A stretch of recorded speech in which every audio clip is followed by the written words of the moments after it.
Hello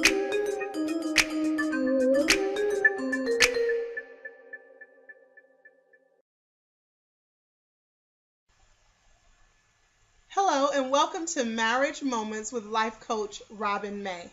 I hope you've been keeping up with all of our marriage moments by visiting IBelieveInMarriage.com, clicking on Marriage Moments, and you can gain access to this video and all of our previous videos that can help educate, empower, and equip you to really experience the relationship that I know you long for.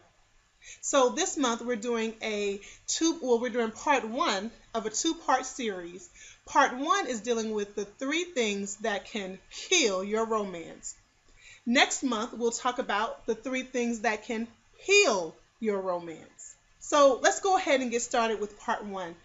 All of us long for a relationship where we feel connected, where we are on one accord with our partner, where we feel like we are growing. And in order to embrace that, to have that, you have to be intentional. And when you've been together for a while, it's so easy to pick up on subtle habits that can begin to eat away at your relationship. I always say that it's not the big things that often impact us, it's the little bitty things that we don't pay attention to. So there are 3 things that I want you to get rid of in your romance in order for you and your significant other to feel connected. Okay, so let's get started. Number 1, I want you, it's even hard for me to say it because it's one of the areas where I struggle, but I want you to get rid of the scorecard. You know how we do. We keep a record of everything that our partner is not doing, everything that we are doing, and everything they need to do better. Get rid of the scorecard. I sometimes have to admit I've been diagnosed with tit for tat syndrome. In other words, I want to keep a record of everything that I'm doing and every way that I'm carrying the weight or that I'm doing things in the home that my partner is not doing, and that's not healthy.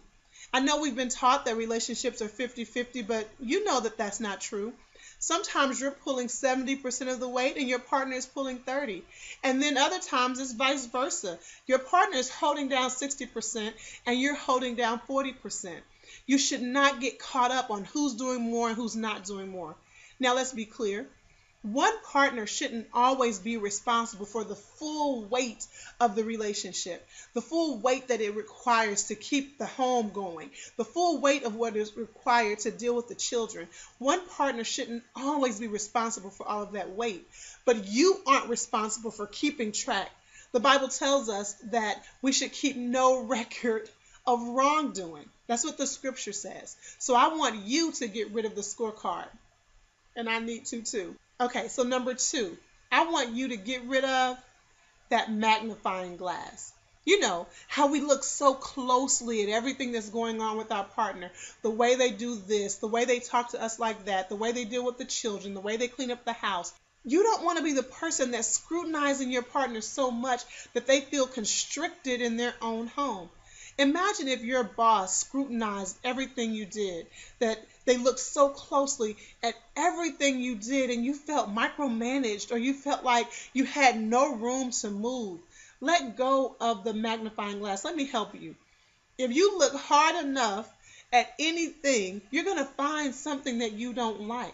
And so you want to give your partner some grace, some room to kind of breathe and be who they are without you having to come and scrutinize what's going on with them.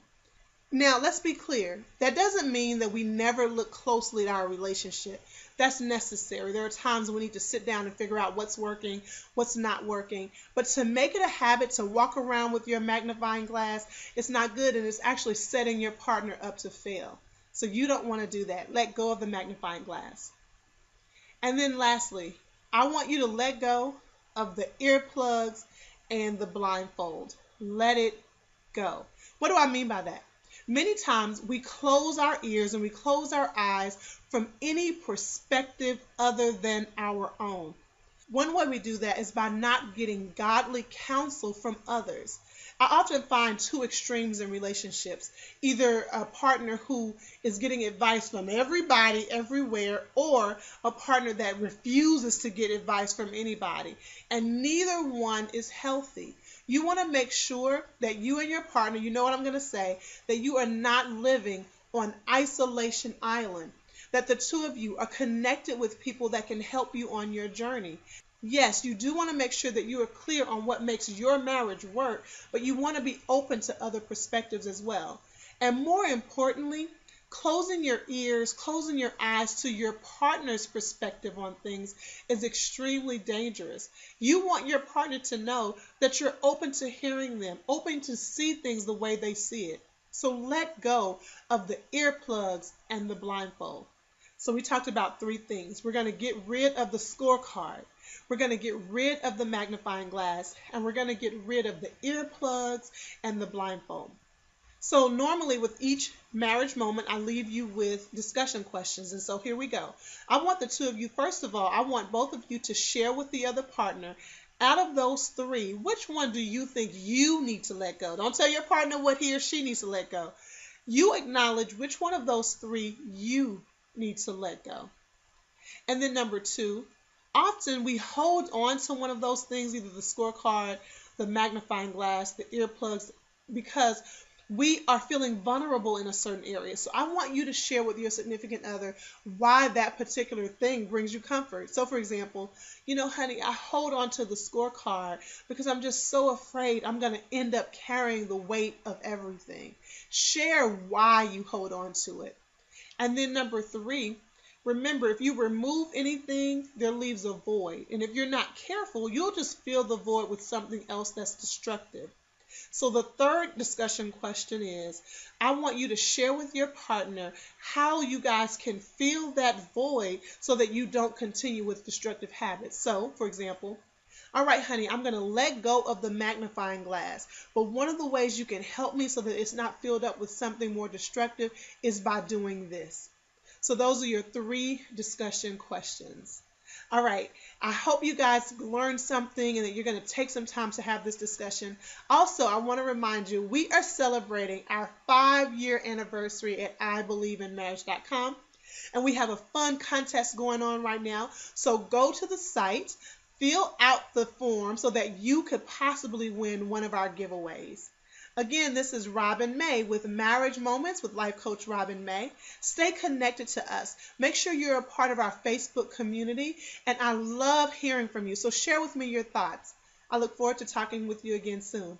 Take care.